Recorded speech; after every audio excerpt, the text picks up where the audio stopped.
और मैं हूं मनीष और यहाँ हम तैयारी करते हैं टीचिंग एग्जाम्स की। यहाँ आपको मिलेगा साइंस सब्जेक्ट का complete guidance including theory, previous year question और प्रैक्टिस एमसीक्यू, वो भी सिंपल, स्मार्ट और इजी तरीके से, जिसके लिए आपको करना होगा वीडियो को लाइक और चैनल को सब्सक्राइब। तो चलिए शुरू करते हैं आज की इस वीडियो को, जहाँ पर मैं आपको एनिमल सेल, जिसको हिंदी में बोलते हैं जंतु कोशिका, इसके क्वेश्चंस जो हैं आपको कराने वाला हूँ। ठीक है, ये सभी प्रीवियस ईयर क्वेश्चन हैं जो कभी ना कभी किसी न किसी एग्जाम में पूछे जा चुके हैं। पहला क्वेश्चन है, the structure of ribosome consist of. जो राइबोसोम का स्ट्रक्चर है वो किससे बना होता है?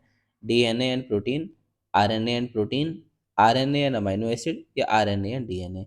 तो जो जो राइबोसोम होता है, राइबोसोम जो बना होता है वो किसका बना होता है? तो आपको पता है आरएनए और प्रोटीन का जो बना होता है, क्या? राइबोसोम। राइबोसोम बनता है आरएनए और प्रोटीन से मिलके। तो आपका ऑप्शन नंबर बी जो है यहाँ पर करेक्ट आंसर होने वाला है। ठीक है, और आरएनए भी जो आपको पता होगा, आरएनए जो होते हैं वो तीन टाइप के होते हैं। एक होता है आरआरएनए, दूसरा होता है एमआरएनए, तीसरा होता है आपका टीआरएनए। ठीक है, टीआरएनए। इसमें से भी जो राइबोसोम के अंदर मेनली पाया जाता है उसको बोलते हैं आरआरएनए, या इसको बोलते हैं राइबोसोमल आरएनए। ठीक है, क्या बोलते हैं? Ribosomal RNA. ठीक है, तो ये और इसके साथ प्रोटीन, इससे ये मिलके बना होता है आपका आरएनए। ठीक है, तो ऑप्शन नंबर बी इसका करेक्ट आपका आंसर है। और इसमें भी दो सब यूनिट होती हैं, एक लार्ज सब यूनिट होती है और एक स्मॉल सब यूनिट होती है। ठीक है, और जो दोनों कंबाइन करके या दोनों रेस्पॉन्सिबल होती हैं प्रोटीन सिंथेसिस के लिए। ठीक है, चलते हैं अगले क्वेश्चन की ओर। अगला क्वेश्चन है, ऑफ द फॉलोइंग सब cellular structure which can not be isolated intact. इनमें से, ये सब सेलुलर स्ट्रक्चर में से किसको हम अलग से आइसोलेट नहीं कर सकते हैं? एंडोप्लाज्मिक रेटिकुलम, लाइसोसोम्स, माइटोकॉन्ड्रिया, या न्यूक्लियस। तो हमारा करेक्ट आंसर क्या है? लाइसोसोम्स। लाइसोसोम्स को हम अलग से आइसोलेट नहीं कर सकते हैं। ठीक है, क्यों नहीं कर सकते हैं? क्योंकि इसमें पावरफुल हाइड्रोलाइटिक एंजाइम्स होते हैं। हाइड्रोलाइटिक क्या होते हैं? एंजाइम्स होते हैं, और वो डाइजेस्ट करते हैं सेल्यूलर कंपोनेंट को, इंक्लूडिंग देमसेल्व। अपने आप को भी ये डाइजेस्ट कर सकते हैं। ठीक है, जब ये सेल के बाहर आइसोलेट करे जाते हैं, इनकी मेम्ब्रेन जो है वो डैमेज हो जाती है। ठीक है, जो इनकी मेम्ब्रेन है वो यहाँ से क्या हो जाएगी? डैमेज हो जाएगी, और इसके एंजाइम जो है बाहर आ जाएंगे और ये खुद को भी डाइजेस्ट कर लेंगे, इसके एंजाइम। और इसको हम बोलते हैं ऑटोलाइसिस।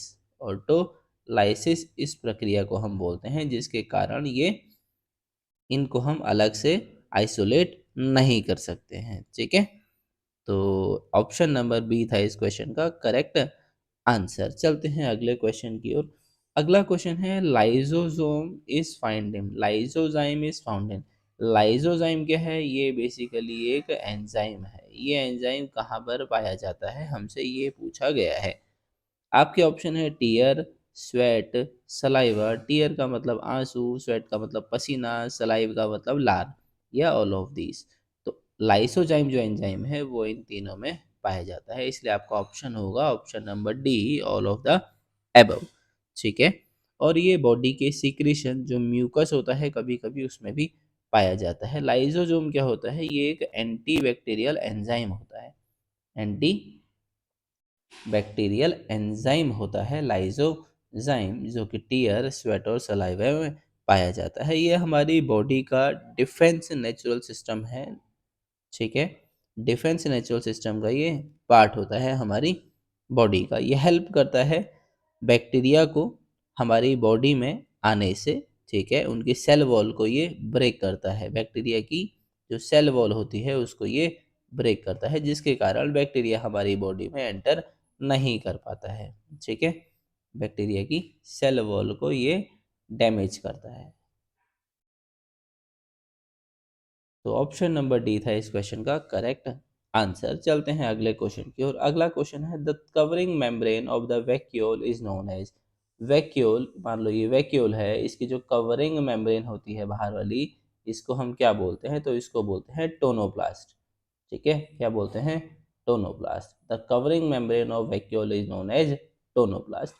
ऑप्शन है tonoplast, cell wall, plasmalemma या नन ऑफ दी। जैसे मैंने आपको बताया टोनोप्लास्ट ऑप्शन नंबर ए क्या है करेक्ट आंसर। वैक्यूल की ये जो बाहर वाली कवरिंग है या इसकी मेम्ब्रेन है इसको हम बोलते हैं टोनोप्लास्ट। ठीक है, ये दोनों में पाया जाता है, प्लांट सेल में भी और एनिमल सेल में भी कभी कभार ये पाया जाता है। प्लांट सेल में वैक्यूल जो है वो उसकी सेल का 70 से 80% एरिया जो है वॉल्यूम में प्रेजेंट होता है। ठीक है, जबकि एनिमल सेल में ये बहुत कम स्पेस में पाया जाता है, कभी कभार नहीं भी पाया जाता है। ठीक है, चलते हैं अगले क्वेश्चन की ओर। अगला क्वेश्चन है mitochondria in human spermatozoa are found इन।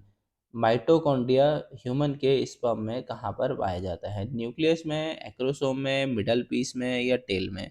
तो जो आपका करेक्ट आंसर है वो है मिडल पीस। स्पर्म के मिडल पीस में माइटोकॉन्ड्रिया जो है वो पाया जाता है। ठीक है, माइटोकॉन्ड्रिया पाया जाता है स्पर्म के मिडल पीस में। तो आपका ऑप्शन नंबर सी यहाँ पर करेक्ट आंसर है। तो आज की वीडियो में इतना ही, बाकी मिलते हैं आपसे नेक्स्ट वीडियो में। अगर आपको वीडियो पसंद आए तो आप वीडियो को लाइक कर सकते हैं और चैनल को सब्सक्राइब कर सकते हैं।